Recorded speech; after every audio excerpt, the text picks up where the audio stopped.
Habari za wakati huu ndugu mpenzi mtazamaji na mfuatiliaji wa chaneli hii. Leo tutazangazia kauli iliyotolewa na aliyekuwa mwenezi wa baraza la vijana Chadema Bavicha, Twaha Mwaipaya, ambapo amesema bila kumung'unya kuwa hali ya sasa ni mbaya sana, na ametoa kauli moja inaovuma sana: CCM na serikali ni kiumbe hatari.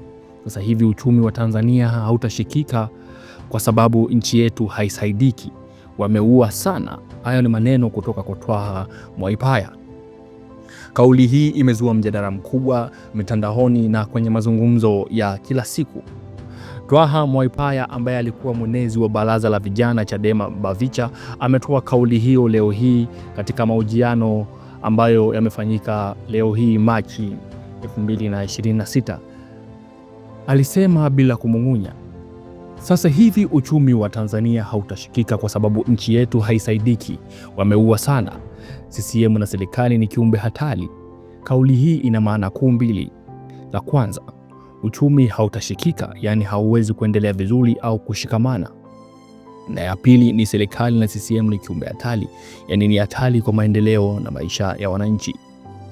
Mwaipaya anaendelea kwa kusema kuwa nchi yetu haisaidiki na wameua sana, maneno ambayo yanaweza kurejelea vifo vya watu wakati wa vurugu za uchaguzi wa Oktoba mwaka 2025 au uharibifu wa uchumi na maisha ya kawaida kutokana na sera za sasa au ukosefu wa maendeleo.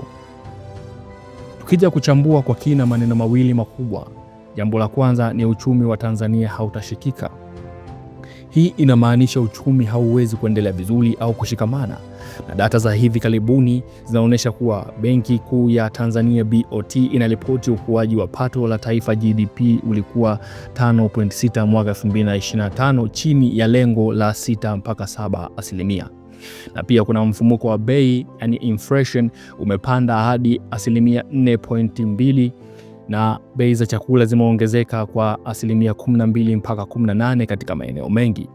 Pia kuna deni la nje limeongezeka hadi karibu 45% ya GDP kulingana na ripoti ya IMF Februari mwaka 2026.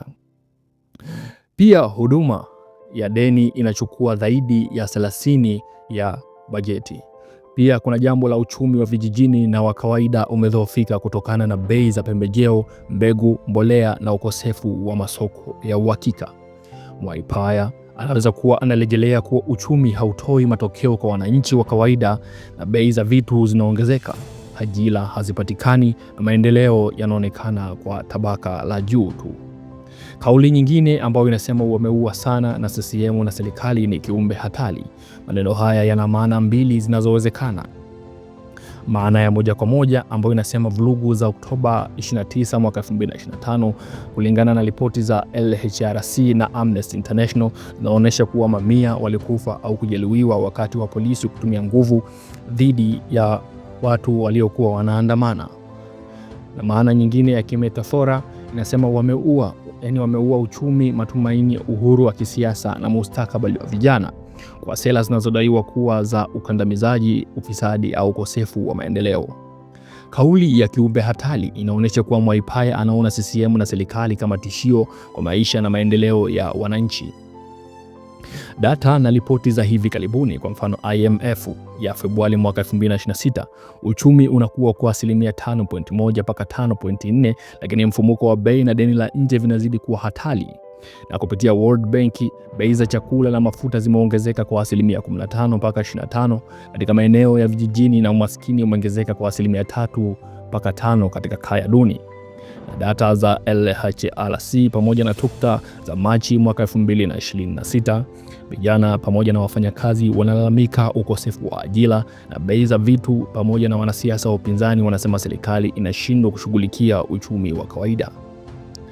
Kupitia X pamoja na jamii forums, kauli ya Mwaipaya imesambaa sana na wengi wanaunga mkono kuwa uchumi hautashikika kwa wananchi wa kawaida.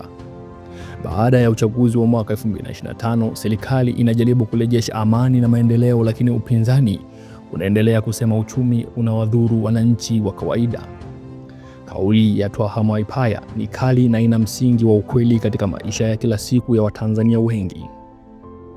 Uchumi unakuwa kwa takwimu, lakini kwa wananchi wa kawaida bei za vitu zinaongezeka, ajira hazipatikani na maendeleo yanaonekana kwa tabaka la juu tu. Hautashikika, hii inamaanisha uchumi haujashikilia maisha ya watu, na hii ni tatizo halisi. Maneno ya CCM na serikali ni kiumbe hatari pamoja na wameua sana yana maana mbili. Maana ya kihisia, yani vifo vya Oktoba 29, na maana ya kiuchumi, kuua matumaini, uchumi wa kawaida na uhuru. Kauli hii inaonyesha hasira na kutokuwa na imani kwa uongozi wa sasa.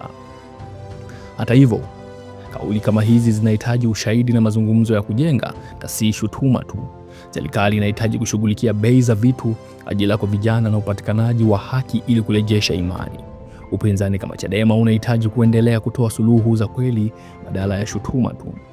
Tanzania inahitaji uongozi unaoshughulikia uchumi wa kawaida na kurejesha amani ili uchumi ushikike kwa kila Mtanzania. Wasikilizaji, kauli ya Twaha Mwaipaya ni kioo cha hisia za Watanzania wengi wa kawaida. Je, wewe nini maoni yako kuhusiana na kauli hii aliyoitoa huyu bwana Twaha Mwaipaya? Je, yuko sahihi kwa upande wake au kuna namna anaona anachezeshwa ndivyo sivyo?